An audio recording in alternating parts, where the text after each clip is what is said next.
Ladies and gentlemen, welcome to the Above the Bar podcast. For each week, we belly up to the bar with a new guest, find out what they do, who they are, and what makes them great. So sit back, relax, and enjoy.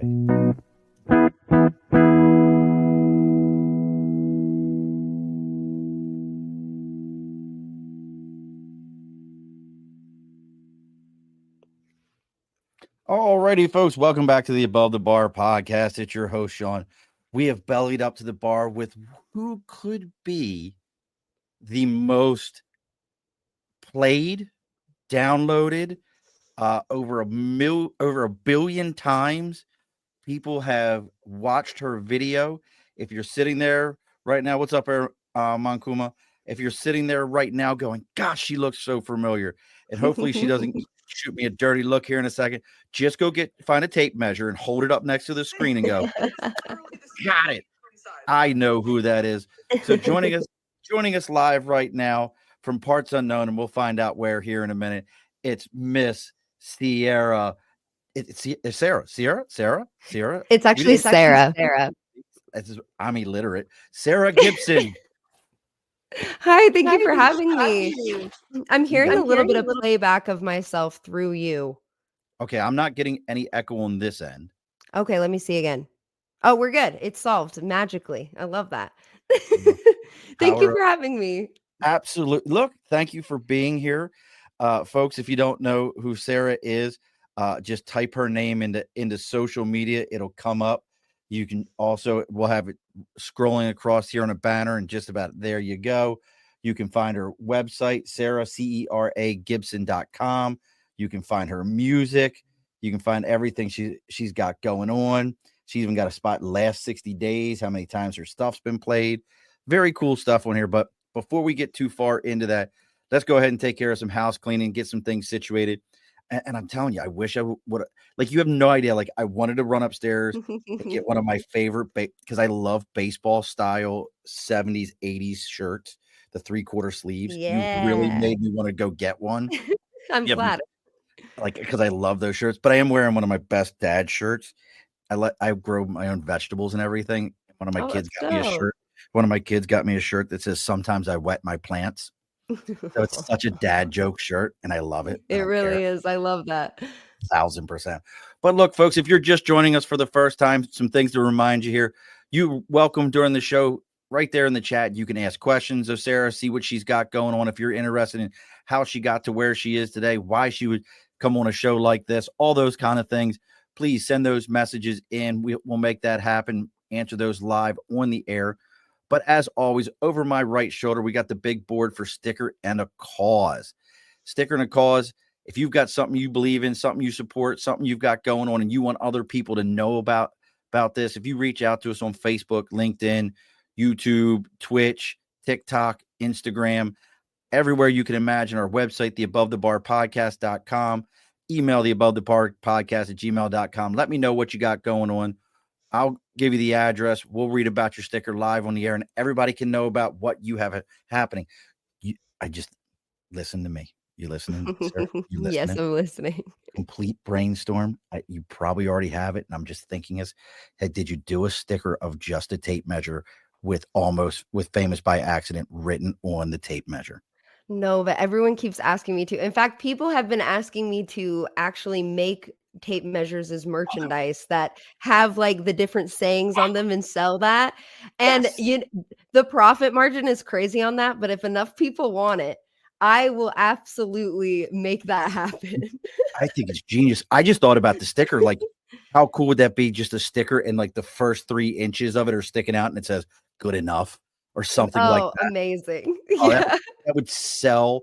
Or a T-shirt with that on there. Yeah, it would absolutely. You would blow that out the stores. But before I'll have to bring it to them. Yes, bring it to them. Listen, all I ask for in exchange is one shirt. One shirt for the idea. Easy. That's all I need. That's all I need. And then I can feel like I'm almost famous. That's very fair. We can make that happen. You make that happen. But let's talk about our sponsors here. That's Budget Blinds of East Greenbush and Budget Blinds of Hudson and Coxsackie, New York. Budget Blinds is the nation's largest window treatment company. They handle everything from shades, shutters, blinds, any kind of window treatment that you can think of. Where are you at right now, Sierra or Sarah? Why do I keep wanting to call Sierra? Sarah, where are you It's at right now? okay. I'm in Salt Lake City. Okay, which I'm telling you, Utah is the prettiest state It's so that I've pretty. ever been to. But you guys are big on shutters. Houses have a lot of shutters there. They do. That is a big thing. I have a friend who owns a budget blinds in the northern end of Oh, Utah, wow. and he's always talking about like everybody's got shutters in his place. So maybe you could contact your local budget blinds, let them know you're there to belly up to the bar. They'll take good care of you. We all like to do these kind of things. But again, if you're in the capital region, let them know you're there to belly up to the bar. They're going to give you a 15% discount off your entire order. That Budget Blinds of East Greenbush and Budget Blinds of Hudson and Cooksaki, New York. All right. And we didn't get to talk too much, so give everybody a look behind. So if you see me looking to my left, I promise you I'm not Mhm. ignoring anything. I just have another screen over there. So I'm looking Okay, it up. no problem. I don't want you to be like, this punk, he ain't even paying no mind to me. I promise you there's nothing else going on over there. I'm just trying to read my notes at this very moment. So, all right, Sarah. How long you been in? Let's start here. Yes. So you got famous back. What the video was? What 21? No, it was 2023. It was last year. So I've actually been making silly little internet videos since the beginning of 2021, and they were Okay. doing pretty well. I had a few 100,000 followers on TikTok and stuff. But then this video with me holding a tape measure, I made it in one take. I posted it, and within the first hour, it had 2 million views. And now across all platforms and reshares, yeah, it's at all well over a billion at this point. Which is inconceivable, to be completely honest. It's unbelievable that that many people have seen my face and seen me with a tape measure, and that just blew me up across everything. So where my Instagram had like, I don't know, 5,000 followers or something, it now has 181,000 followers, and it just keeps growing. It's pretty Wow. wild. Yeah. That's huge. And look, folks, if you haven't seen Sarah's video yet, if I laugh my ass off watching it, and it was funny to me. Uh, I'll promote her because I think she's amazing. Wendy Ford is who introduced us. Wendy's Mhm. awesome, and she sent me your stuff, and I was like, "Yeah, absolutely." Like if Wendy told me, like, "Hey, I've got this," and don't take this wrong, I've got this guy no one's ever heard of, and he plays, and he's an underwater basket weaver, and I want him to come on your show. I'd be like, whatever you need, I've got you covered. And then She's fabulous. I started looking at your stuff, and I'm like, that girl, I know her. I got super excited. I was definitely I'm, like, showing my wife, I'm like, "Look, you know her." She's like, "Oh, yeah, I've seen that before." So, absolutely So funny. awesome.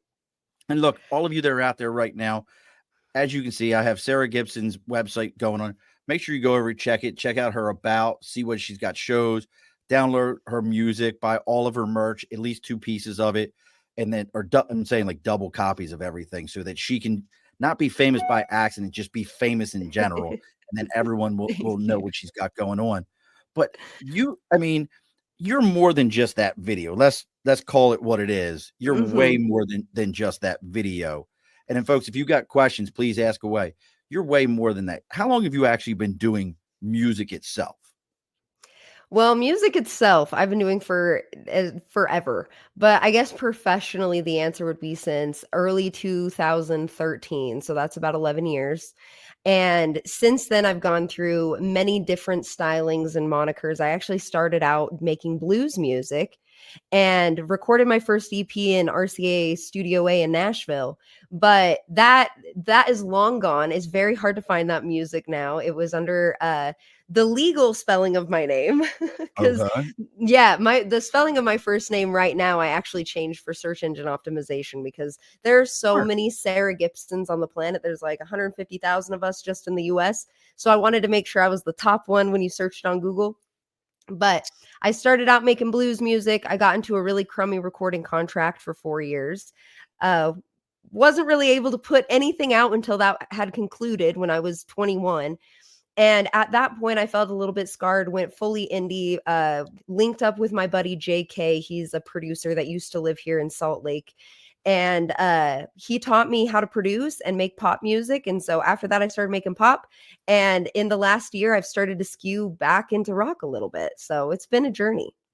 Well, I'll tell you, you've got first off, I'm trying to get back all my stuff. My technology moves at the speed of smell, so bear with me. Don't You even and, stress. and and you've got a lot of like, I don't know, your songs like the one you did that just came out, Famous by Accident, that song, Mhm. touching on the video itself.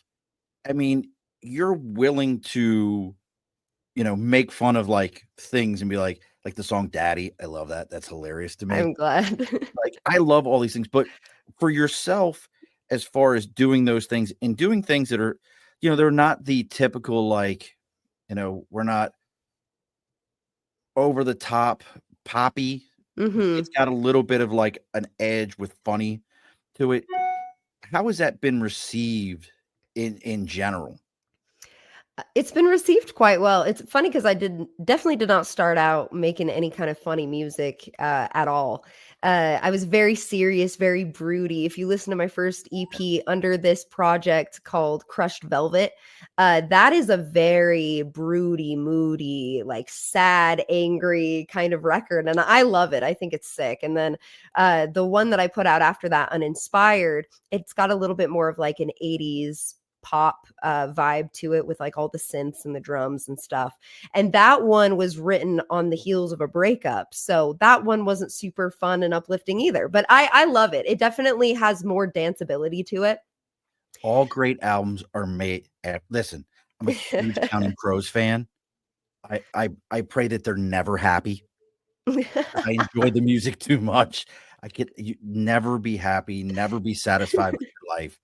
I like Counting Crows too Always much. be sad. Well, I feel the same way. I've written some of my favorite stuff in my worst periods of time. But as my internet presence started to grow and I started to move into a different, happier phase of my life, I found that I actually did the same way that I have a comedic voice in a lot of the content that I make. I can kind of skew into a comedic voice with some of my music. So, like, Daddy is a little bit of a funny song. Like, it's cheeky and a little, it's not satirical by any means because I am being genuine in the message that I'm delivering, but it's said with kind of like, it's tongue in cheek, I guess.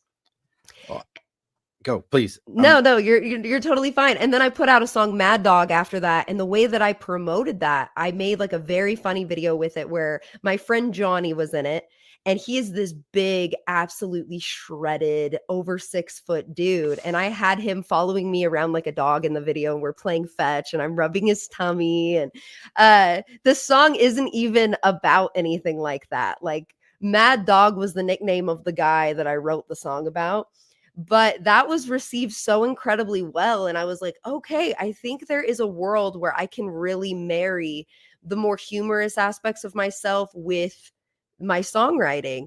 And Famous by Accident was actually, I wrote that song when I was having a bad day. I was sad that day. I had just had like a shit or a crapshoot of You a can say shit. I okay, don't I can care. say shit. All right. It's fine. I had just had a shit show of a show in LA. Me and my manager at the time had parted ways, and while he was trying to like hook me up with agents and stuff because I've got this crazy visibility, right?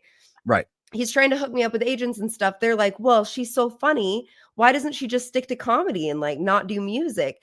And so out of that frustration, this song was born. And to me, it's a humorous situation. It's like, I have historically been a musician, but I got famous for dick jokes. And like, there's nothing funnier than that. And so I wrote a Absolutely. song about it, and it's inherently funny, but it is also genuine, and it's been received very well. And we're like, I'm gonna pluck into your brain for half a second. This Yeah. is this is my ADD for a moment. So I've you can Wendy will yell at me and you can call me completely unprepared. I forgot to download and create a video. So I have Daddy up on my left-hand side. What is where should I snip it at so that everybody can hear a snippet between what second and what second? Can you give it a For shot? for Famous by Accident? No, for Daddy. I have Oh, Daddy for up there. Daddy. Let's see. What seconds should we use? Let, Look, let folks, me you're getting a look behind all my bullshit today let because, me take a quick little look. I'm like, gonna just quietly listen to myself. as you're listening to yourself, what I'm curious, and I got to ask this question. I don't know. And look, hopefully this ain't picking a scab or nothing like this, but your parents, like, are they in the picture? What was it like when they were like, oh, my daughter's famous for holding a tape measure up and talking about men's penises? Like how did that go over at Thanksgiving dinner? Well, I mean, I've been who I am for a very long time, Was and grandma like, I don't blame her one bit. I don't like more than four myself. well, if grandma was alive, I think she probably, would have chuckled a little bit, to be certain, but, I had already had so many videos that had reached, like, the tens of millions of views mark and or just, like, gone into the millions, and I initially started to build a following because I would take popular media and I would satirize it in a sexy voice. So, for instance, there's, like, this clip of Harry Potter that was going viral, and it's like, "Ron, no, he's gonna sacrifice himself." So I said it sexy, like, "Ron, no, he's gonna sacrifice himself." And that went like crazy viral. And so I built a following off of kind of risque content. So when this happened, my parents were already completely desensitized to my sense of humor. I think, as my mom put it, she said, it's very funny. I wish my daughter wasn't famous for talking about penises, but it's very funny. And that I think is the best that I was going to get out of that. That was good enough. Like mom, I'll take that. That's where we're going with this. Thank you. Uh, Yeah. so I've got Daddy almost ready. If you're okay, just You tell can me. honestly just start it from the top. It gets right into it. All right, so So, let me see if I can get my technology to work. So I wanted to play this for everybody. So I've got about a 30-second clip of that song. It's uploading now.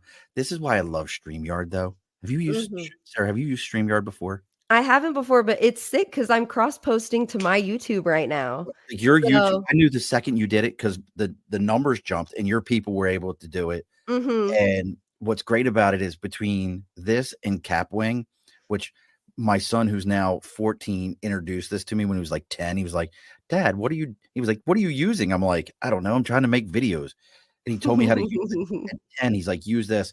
The other day, I told him I was still using it. He goes, you're still using that? I'm like, yes, it's super easy. I just downloaded, I grabbed your URL, dropped it in there. It gave me the whole thing. I clipped it and was done while you were talking. That is so sick. Like, just done. So here we go. Here Easy. we go, folks. This is Daddy by Cera Gibson. I want you to call me daddy.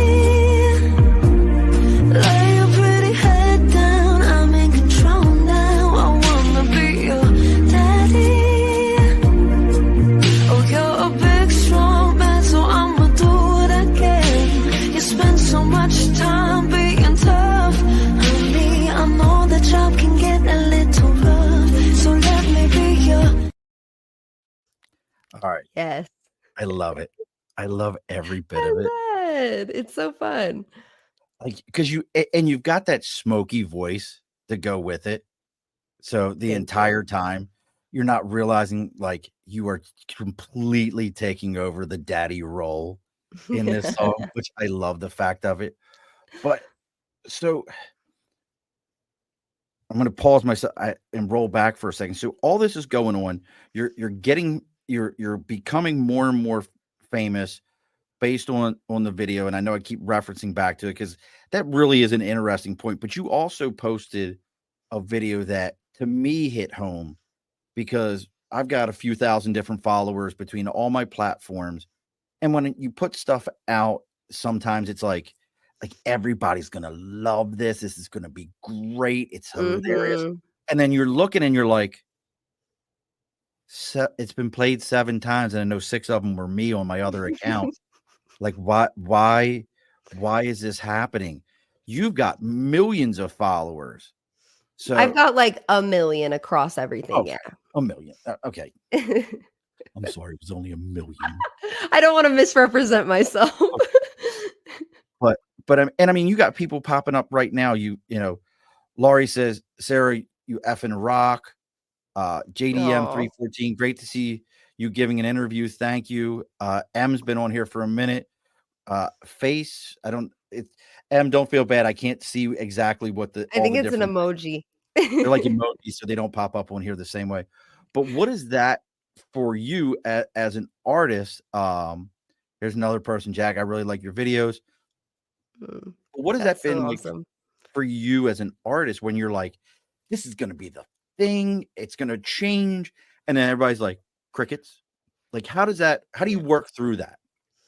Oh, what a good question. I mean, I've been there a few times because I've put out music since I started getting any kind of a following or traction on like TikTok. And it was totally like, I don't give a damn about this kind of reception, or the people that would listen to it. They're like, oh, this is awesome. But they wouldn't necessarily go and stream and download or buy something or whatever. And so last year, I actually had the most success with my music I've ever had. And I finally was able to start cracking like 100,000 streams on my songs and stuff. And that was with Daddy and Mad Dog. But the conversion for that was crazy. So, like, for Daddy to get, it's at almost 300,000 streams right now. For it to get to that point was an accumulative like views on videos of probably like 15 million. So it took 15 million eyes to convert that many listeners on Spotify. With Mad Dog that has similar streams, it took around the same. And so what people I think don't realize is when you blow up, that's awesome, but it takes on a life of its own. It's like you don't necessarily have control over what part of your identity people glom onto and want to see more of. And so for someone who maybe built their account and blew up for their music, they might not have as intense of a conversion rate as me. Whereas for someone like me who blew up for being funny, even though I've still actively been a musician this entire time, the conversion rate is crazy. And so actually coming into this release, it was wild because I'm like, here I am, I'm wearing my merch and we're like promoting my song. And I put out this song and I put an immense amount of work into the video, and my account actually got flagged by Instagram and they stopped me from being able to be shown to any new followers, and it happened on TikTok as well. Why? And oh, I have a tendency to inflame certain types of dudes. And and so Listen, the they steroids didn't make it that way. It's cold outside. Don't It's start cold with me. outside. Yeah, and so I get mass reported periodically. And so what happened is like right before I put out my song that happened, but then it just was like because no one was able to see it. And so I fell into a little bit of a funk there because the song has been out for a little bit over a month at this point. And I fell into a bit of a funk. I was like, damn, the amount of work I put into that video that I've put into all of the content to support this release, just to have it be met with crickets, that isn't even my audience's fault, because the people that did see it, the engagement was incredible. And this was the first time that's ever happened where I put out a song and people were like, I want to download this song. Like, I'm here for this song. I've been waiting for this song, because I had posted an acoustic video of it last year and it got an insane response. You know, like 1 million people saw that and they were so stoked on it. And so people were waiting for the song. So then to have my account be like, boom, the people that were finally there for the music don't even get to see it. Oh, that's It bogus. Well, it was so demoralizing, and so I fell into a little bit of a funk recently, and it was the first time that I actually have felt like, whoa, how do I overcome this kind of hurdle that's so outside of my control, when I actually have been able to overcome that block of like, well, we just want to see her funny stuff, you know, we don't want to see her music. And for me, it took me just taking a step back. I was like, I can't control this right now. And so I wasn't posting. I haven't been like supporting the release that I normally would be, because I was just like, oh, we got to get my account in good standing. I don't have control over this. What would be the use of putting out content just to have nobody see it and not have it to convert to my song? And finally, just in like the last 4 days, I finally got my account back in good standing. I did see the video where you posted a video that you're back. Yeah. So I finally got my account in good standing, which is amazing. So I'll be able to actually properly support this release moving forward and the new songs that I have coming out. But it's been a really wonderful lesson to me, because it's a reminder that as much work as you put into something, ultimately, once it's out there, it's out of your control. people are going to receive it how they receive it. If you get famous, that's not even yours after a certain point. People glom onto an idea of the character, quote unquote, that you've presented to people, and they're going to support the parts that they support and not support the other things. And so for me, it has been huge because it was a bummer, but it was like, even having overcome that gap, I still have so little control. And it's important, I think, for creatives to be reminded, why am I doing this? Am I doing this for the numbers, or am I doing this because I love it? And if I touch 1,000 people, that's enough. Or if I touch 100,000 people, that's enough. And it was a good reminder for me. So it was a very weird release, but it ended up being good for me on like a personal level. I get it, and I want to get into that. You got so many people popping up here. Monmer says, when you make it Candace Way, I'll be there for sure. W Ram is saying, interactive live with Sarah. Mad Dog is a great song. Oh, I'm so glad. Pinky the Rat Saves the World. Great Your name. music is beautiful, but I did notice you buy your tape measure short. That's fine. And that's fine. Look, listen, we all, at some point in time, you watched your most favorite star. What's his name? Oh God, Leonardo DiCaprio. Yeah. Most people, if you realize, you notice Leonardo DiCaprio from the movie What's Eating Gilbert Grape, or Titanic. right? But have you ever seen What's Eating Gilbert Grape? Yeah, that's not Leo. Like, I'm Leo. No. Just understand, ladies, I'm Leonardo DiCaprio. No. That's not the Leo. Every woman is like, oh, look, I'm swooning. Yeah. And then Danny Higdon says, who all up at the pumpkin patch? I don't know what that means. Oh, it's a reference. I parodied a song, and in the video, I was like two-stepping out in my garden. So now there's this joke, like, who's up in the pumpkin patch? Nice. Yeah. And H. Marcello, brother, I'm sorry, I can't pronounce your last name, but Atlanta is my favorite food city in America. And It's so good. If you've never been to Antico Pizza in Atlanta, I will put its pizza up against anything in the country. I don't care. It's that good. It is absolutely that good. Gosh, you're getting them all. I'm the one who Grand Vibes with Famous by Accident. Oh, shout out to Gran. This person sent me a message anonymously the other day and said that their grandma likes my songs. So Nice. that's awesome. She said she found you through Quinn, but she is currently my #1 artist. Even my dad is listening. That makes me so happy. Oh, you guys are awesome. Thank you for saying all these sweet things. All right, and then Pinky, that's what YT is putting in people's feed. YT, that's hilarious, the YT thing. But Yeah. okay, so you kind of hit on something that I want to kind of roll back to. And folks, if you have questions, Nate, your questions getting asked always does. If you have questions for Sarah and you're curious about her career, where maybe you can find her or how she creates music, any of those kind of things, please let us know. Check her website at Cera Gibson, CERA Gibson.com. You can see what she's got going on, connect to her music. This is going to sound cliche, but make sure you're giving those likes, shares, follows. It sounds cliche, but guess what? That's how she gets found. That's how I get found. She's already found. I know I'm bullshitting, but that's how all these things work. But you hit on something. I've had a few artists on that have talked about this. I've had some promoters that have come on and talked about this, which is I'm going to call it what it is, the theft from artists by Spotify. Yeah. I can say it. They can't do nothing to me. I don't have nothing. But one of them told me it takes something like 1,500 downloads of one song to equate for you to get what you would have in the 90s for selling one album. Yeah, it's something like that.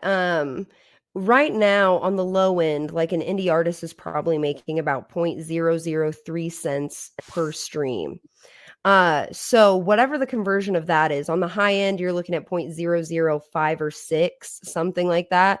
Crazy. But yeah, I made a video about that recently because Spotify, for the second time this year, has raised their rates to improve the user experience, but they have yet to raise their rates meaningfully for smaller artists. In fact, they have removed any kind of royalties from artists that their songs are under 1,000 streams. So if you have 1,000 or fewer streams, you're not making any revenue on your music on Spotify. And I'm very grateful that that's not something that I have to deal with now, but I was an artist that was getting less than 1,000 streams for a very, very long time. And to see that kind of attitude where it's like the user is more important than the people giving them free music. In fact, we have to like pay to put our music on their platform is I didn't know that. frustrating. I Yeah. had no idea about that. Yeah, no, that's a real thing. And to even make I did some math and I think I'm remembering it correctly, but to make like $50,000 a year just off of Spotify, you'd have to be making somewhere around 25 million streams a year, which is at that point you're popping off. You know, 25 million streams a year is no small feat. But that's only $50,000 a year. That's like slightly above the median household income for the US. And I know that like when I was doing phone jobs, I was making about that much and I couldn't have afforded to live on my own. And so it's crazy to see like a massive amount of success at like 25 million streams for some people. And that's still, they wouldn't be able to even like live alone. It's not paying their bills to that extent. It feels like theft in a way, you know? It really does. Like I couldn't imagine. Like I hear this, and it, you know, I'll show my age for a minute. I can still remember the whole Napster scandal when Napster was putting out music and everybody could share streams, and now it feels like the same thing. But the only thing that's changed is the people who are putting the music out, they're the only ones getting paid. Yeah. And the artist can't do anything about it because, like you said, you're paying to put your music out there, or you're a massive artist like, because Napster will say Metallica, hint, hint, wink, wink. You know, you're in that world where they're soliciting to you to have your library of music. I just, is there anything that an artist can even do at this point, especially someone like yourself you're on that cusp. You're like, you're on that cusp. You're a late night TV show away from the world going, because right now you have a strong base of followers, but like I said, you're that late night show away from everybody in the world going, oh, I know, let me listen to that. What do you have to do then to survive beyond that? Well, I'm incredibly lucky that with the content creation, like I make my money from like voice work and paid sponsorships and stuff. So I have been able to move away from a day job. But that is a very recent thing. I was only able to start doing that be able to support myself doing that at the end of 2022. So it's been like a little over a year and a half that I have had that luxury. For so long, I was working day jobs, working 40, 50, 60 hours a week. And then I was also going to the studio and recording and playing shows. And 2019, when I had a little bit more energy than I do now, yeah, I was working like 45 hours a week and I was professionally modeling and I was playing 3 shows a week. So Damn. That was a very crazy time. I don't even know how I was able to muster that. And so when I think about my situation, I feel very blessed. But when I think about if I were to lose the advantages that I have now because of my platform, what would it look like? And to me, I think the biggest thing that artists can try to do is have a job where they are actively playing music, because you're not going to be making your money from Spotify. You're going to be making your money from live shows and merchandise. And so you just want to stay up on your skill. You want to be getting in front of people. You want people to be seeing you. You want to be networking. So even if that's playing in a wedding band or having some kind of residency at a local bar where you're doing jazz nights or something, getting people familiar with your face and playing music in the process. And so you'll see so many musicians that have like 12 odd jobs. My bass player is like that. She has 12 different projects. She is always working. She's always a part of something, and she's an incredibly hard worker. But you have to then take that, because unfortunately work has to happen regardless. And you have to find a way to fuel it into your present project. So be like, hey, I know I'm playing this residency right now or whatever. I'm playing this private party. I also have a show with my band on this night and you should totally come. And then at that show, you need to be selling merch. You need to have like try to get other shows lined up so you can announce those shows at your shows. And the most humbling thing that has come from this situation where a million people know who I am, but they're not necessarily coming to my shows. I'm still having to work super hard on my music, is seeing my buddies that have 5,000 followers on Instagram, but are doing it the old fashioned way, that are really like grassroots marketing, right? Because we're both grinding, but in different ways. They're like grassroots marketing and they're having more success at their shows than me. And so to me, I'm like, that really is where you build the most people that actually come out and buy tickets and buy merch and like are able to fill your pocket, is by them seeing you with their eyeballs in person and being able to endear yourself to them. So it's like, of course, building your audience as big as possible will expose you to more people. So the odds of more people wanting to come to your stuff is awesome. But I've realized it's like you have to actually be out there and you have to be playing shows and you have to be selling your merch at those shows and getting people to come to your next thing, because the internet is so oversaturated that it's like you're just another face there. In person, you're the only thing that's going on. But on a phone, it's like you're one swipe away from something potentially significantly more divisive or entertaining, and you can't do anything about that. Well, look at the Hawk 2 girl. Hawk Tua, yeah. Like Hawk 2 girl for like 96 hours was the most entertaining thing on the internet. There was something everywhere, like where she could be seen on anything and everything. And then all of a sudden it's like, all right, I'm over that. Moving on to the next thing. But that died off. I think that died off when I saw the video or the picture of her sitting next to Shaq. I was kind of like, all right, that's over. We're done with that one. And I want to throw this out. Ram says, can you release a longer acoustic version of Famous by Accident? I love the acoustic version. I will make a longer video for sure. And Pinky again says, keep up the songs. Nate, I'm going to get to you in a second, but I got to see, this is one of my favorite things to ask all musicians. Nate's a good friend of mine. I'll ask his question in a second, but this is my favorite thing. If you don't have it already, when you get to that point, like, you have a writer yet? A writer on my songs? Oh, no, not writer. Oh, a writer. Oh, yes, I do have a writer, but I don't use it for every show. Yeah. What is the one thing that either is on there currently or you hope to put on there someday that people will look at and be like, she's an asshole. She's an asshole. Like, what is the one? You know what I'm talking about? Like I need only green W's for my M&Ms. So somebody's got to like turn them all upside down. So when you look at them, they look like W's. What is yours? Oh, what a question. This is going to be hilarious because I'm just like, I feel like an old lady saying this. I have a pinched sciatic nerve.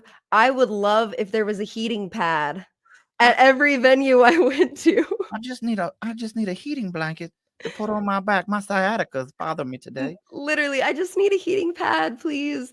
So when I get up a little bales of yarn, I need 3 bales of yarn so I can crochet in between sets. That's me. I'll be crocheting on my heating pad before the set. Oh, you're ready for me to come out and sing about dicks, huh? Yep. See, but it's so funny because like in my daily life, I actually am so low key. Like I have a garden and, you know, I do all these little homey things and art and all this stuff. And then, yeah, I'm on the internet talking about dicks. All right. So everyone's going to log off on us here in a minute. So tell me about your garden. Cause I've got 8 apple trees, 2 pear trees. We planted 160 bulbs of garlic. 142 came up. And then we've got all raspberries. Listen to me, sir.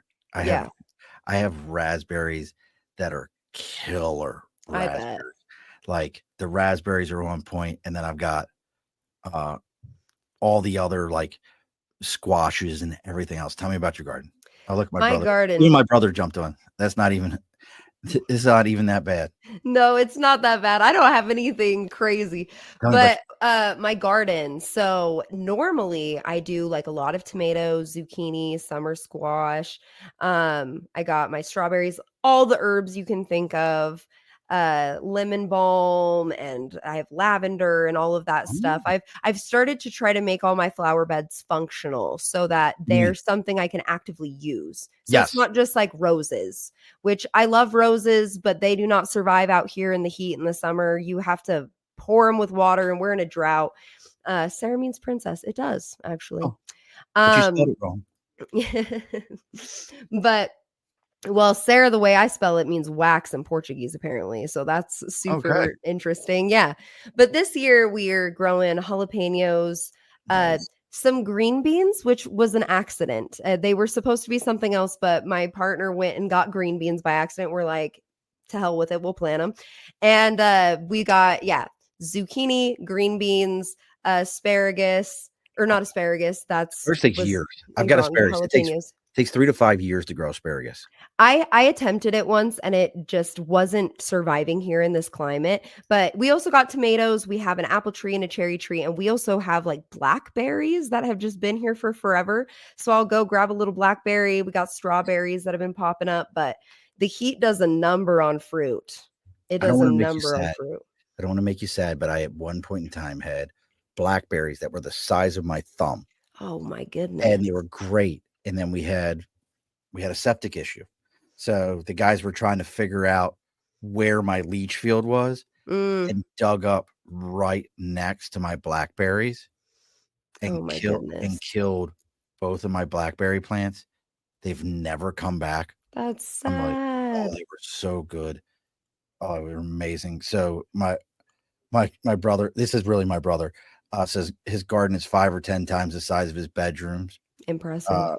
And then Pinky says they're a Portuguese American. Oh, nice. And then we're getting all kinds. So, and the pie-eyed Piper says, hey, I'm really happy to see that you are at a life doing well. I hope to catch one of your shows sometime. It's been a long time since saw you, John T. Oh, okay. I know who that is. You know who that is? Yeah. Oh, yeah. Thank you. I mean, you do have a very solid fan base here. Let's see, what is this? You could parody your own song, Green Beans by Accident. Green beans when they come up, Green Beans by Accident is dropping. Oh, that would be amazing.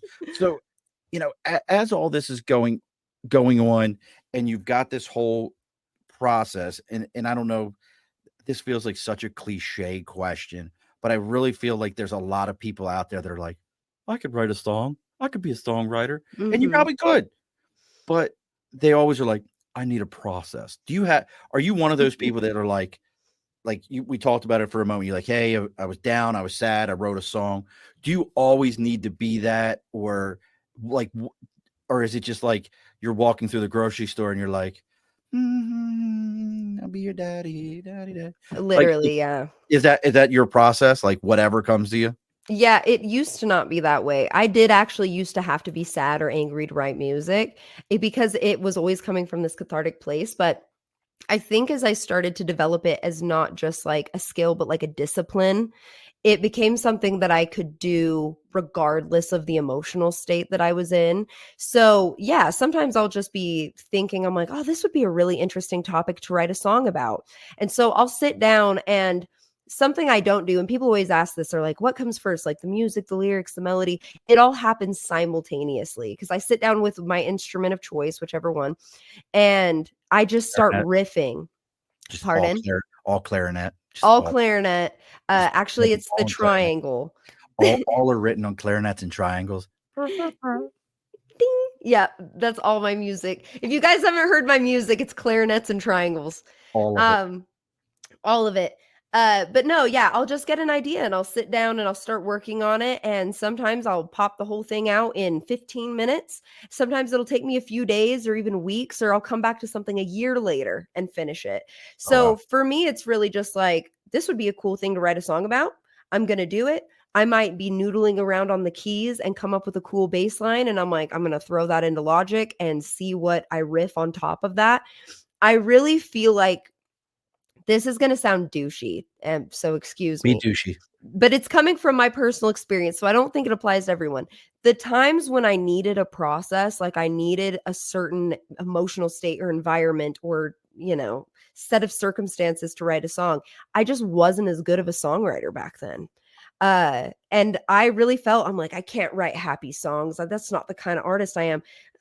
I could write any kind of song that I want. I just wasn't as skilled then as I am now.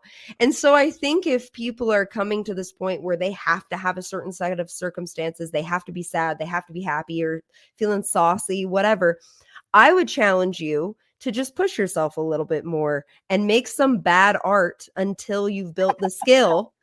Because that's what it takes. It takes making bad art. Started with stick figures, folks. Give it a shot. It's okay. It's okay. I don't think there's any problem with making bad art. Where I think the problem lies is saying you can only make a certain type of art. Because I just don't think that's true. I just don't think you have the skill set yet. And that's where I was at the time when I felt that way.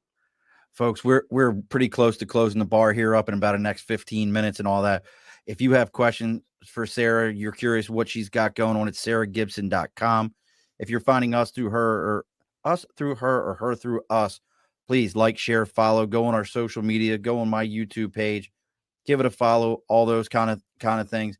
Now I'm going to get to Nate's question, but I also we're going to ask Nate's question because I have to ask Nate's question. Of Same course. question every time, but it's an important question. And then we're also going to get into, I'm curious of your vibe for folks that are looking, because you've already kind of hinted at it, how to avoid some of the pitfalls of, and I think this will make sense here in a minute. Like you're a very attractive, you're a model, you were singing blues. Everybody loves that bluesy, smoky woman, like singing those songs. We just saw Marcus King in concert over the weekend. Oh, that's sick. He is by far the most I've seen Tyler Childers in concert. I've seen AC/DC, some amazing shows. Marcus King is the most technical musician I have ever seen. Wow. Like, that dude, handing him a guitar is unbelievable. Do you know Johnny Lang is? Mm-hmm. He's like the new Johnny Lang. He really is. He's like, there's a 85-year-old black man in his soul. Absolutely living in his soul. I have to dive into some live videos then. That's incredible. Oh, Marcus King, you're gonna look at him and be like, oh, it's a potato with a guitar. And then you're gonna hear his voice and you're gonna be like, son of a bitch, he's amazing. I love that. He really does. So Nate wants to know, what is your go-to meal after a show? Oh, wow. Probably In-N-Out. Oh, okay. Yeah, because normally it's like pretty late after a show. Nothing's really open. I probably haven't prepared anything. So I'll stop through In-N-Out and I'll just chow down. So that's what I'd say. Monster style? Animal style? Oh, yeah. Animal style, whatever. See, we don't have those on the East Coast. I know. Anytime I go, because my family's from the East Coast. So anytime I go out there, I'm like, at least there's Popeyes though. You know what's better than Popeyes is Bojangles. I know. Bojangles is 1,000 times better than Popeyes. It's so much better. Like people are like, oh, I love Bojangles. Listen to me. Bojangles and a Bowberry biscuit is straight crack. And they have warm sweet potato pie. But you know what have on the left coast that I really love? But I love me some Jack in the Crack ultimate bacon double cheeseburger. Oh my, really? Oh my God. I can't get behind it, but I support you in your God. It's just like, I'm gonna go ahead and get diabetes and cholesterol right now. That ultimate double bacon cheeseburger from Jack in the Crack. Like I love that it's Jack in a Crack. That's so funny. 100%. Pinky's just jumped off. Thanks for the follow there. As a musician for theater play, a tough thing I call the tectonic of projects. I'm probably saying that wrong. We're putting a lot of energy just for letting different projects calendars for hitting and superimpose. Wait, we're putting a lot of energy just for keeping different projects calendar from hitting and Superimpose one another. I think they're I think saying that's superimposed. I think that's supposed to be superimposed. yeah, something where I think it's saying putting in a lot of energy to not let things like override each other and double booking and all of that Got it. stuff. That's a huge thing that I deal with. Oh my, I'll schedule some stuff and then I look at my calendar 2 weeks out for things I've scheduled a month in advance. And I'm like, my week is slammed. Holy hell, I didn't schedule myself a day off.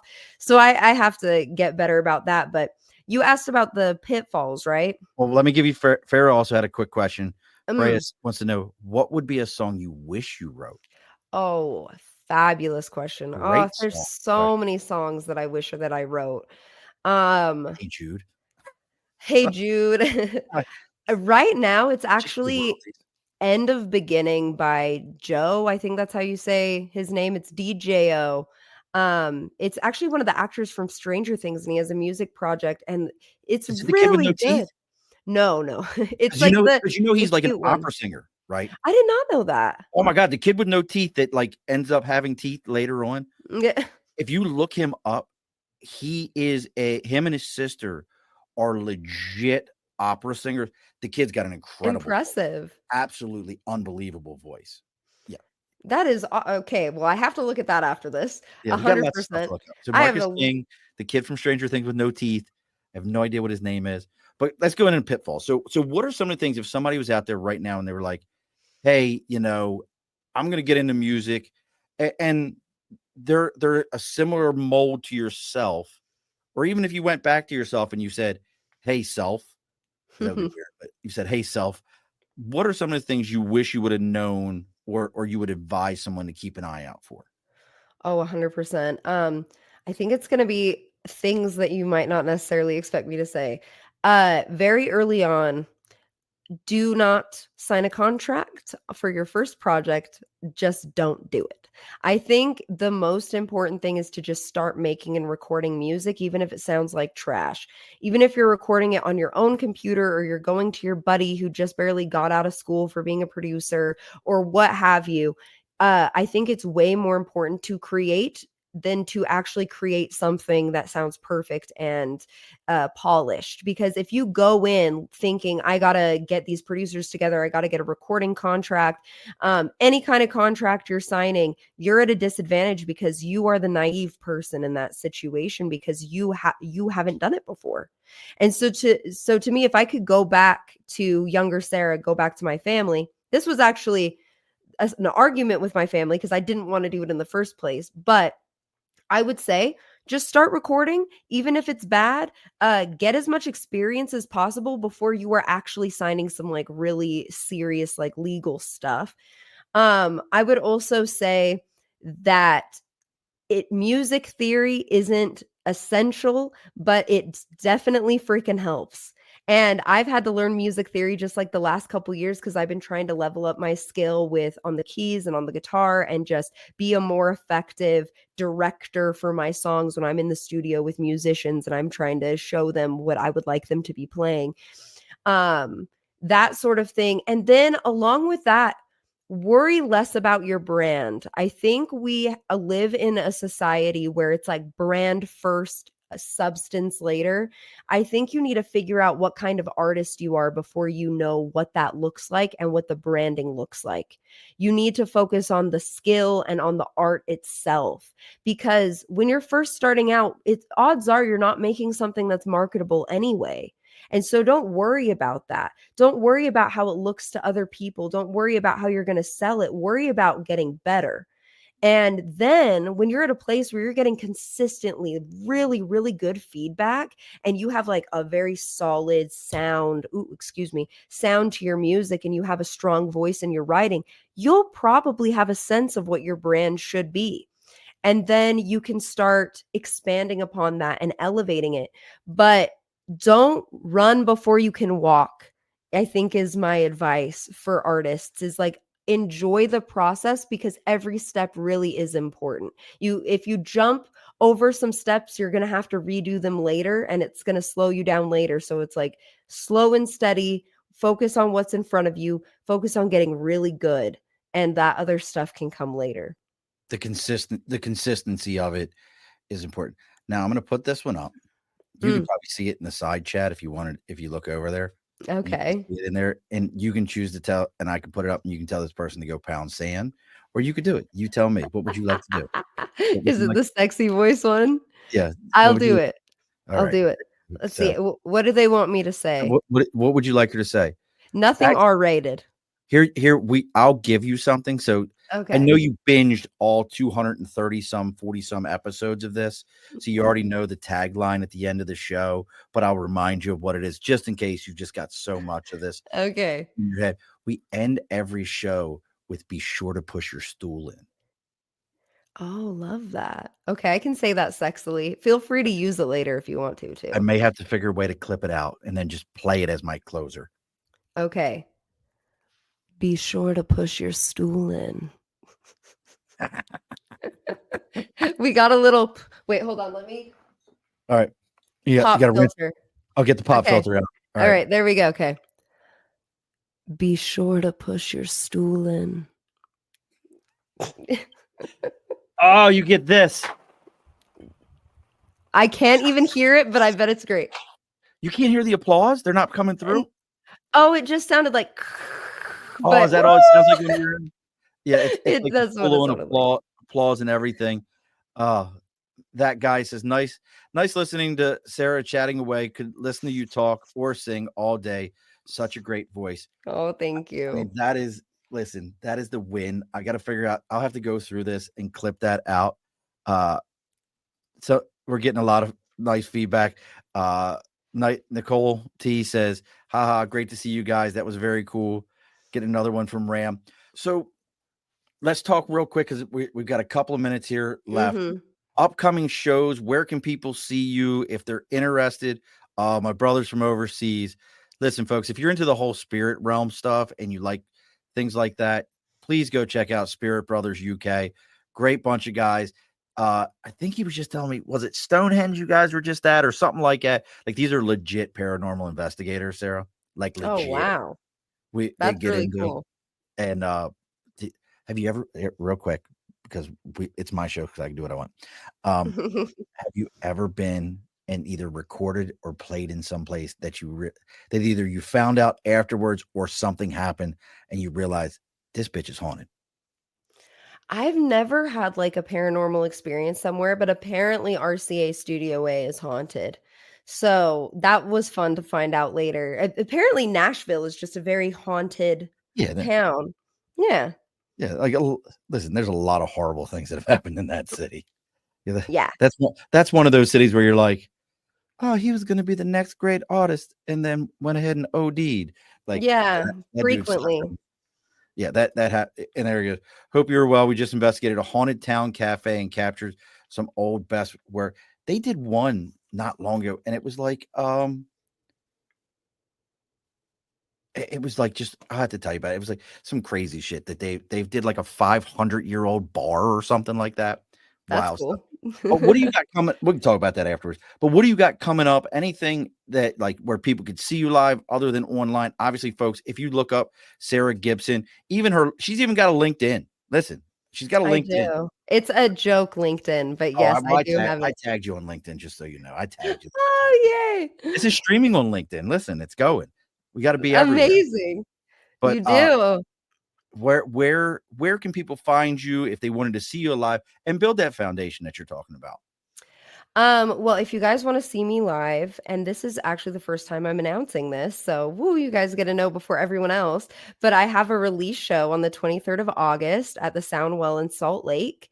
And it's going to be really cool. It's the first time I'm back with my band in a long time. I had to do some reconfiguring, and I've got backup dancers, the whole thing. So it's going to be really fun. And outside of that, if you want to see me on the internet, I am on literally everything under Cera Gibson, Cera Gibson, and it's very easy to find me.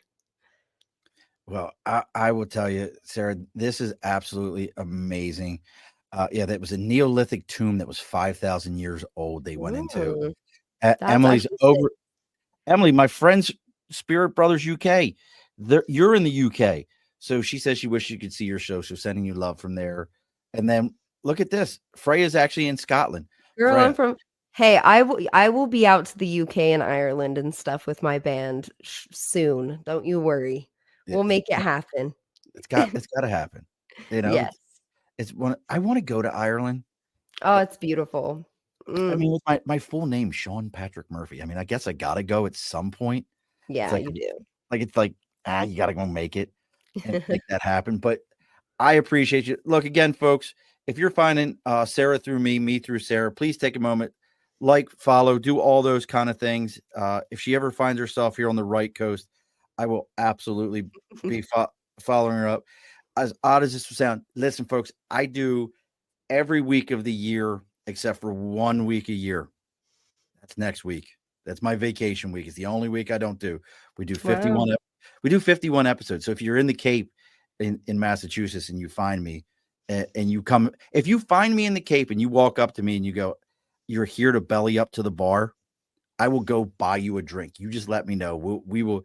It's Massachusetts. I might buy you a bud. We'll do whatever we need to go do and make it happen.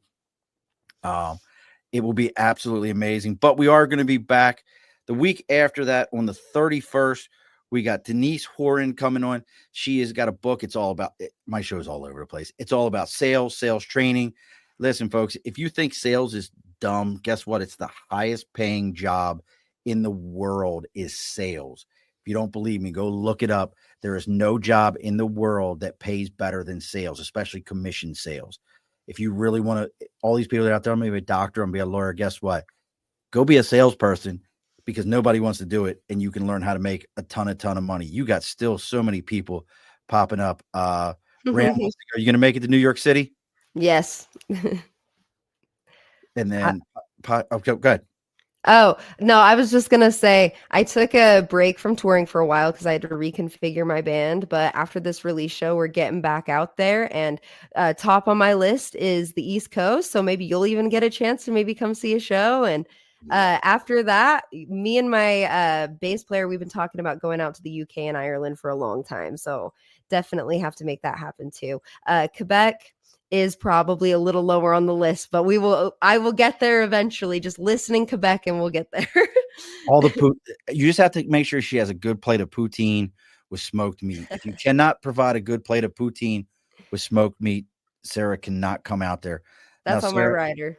It's on her rider. I just added it just now. Now, don't log off on me afterwards. We got to talk for just a moment after. And again, folks, one more time, if you're finding us through Cera or Cera through us, like, share, follow, making those comments. It really, truly does make a difference for us.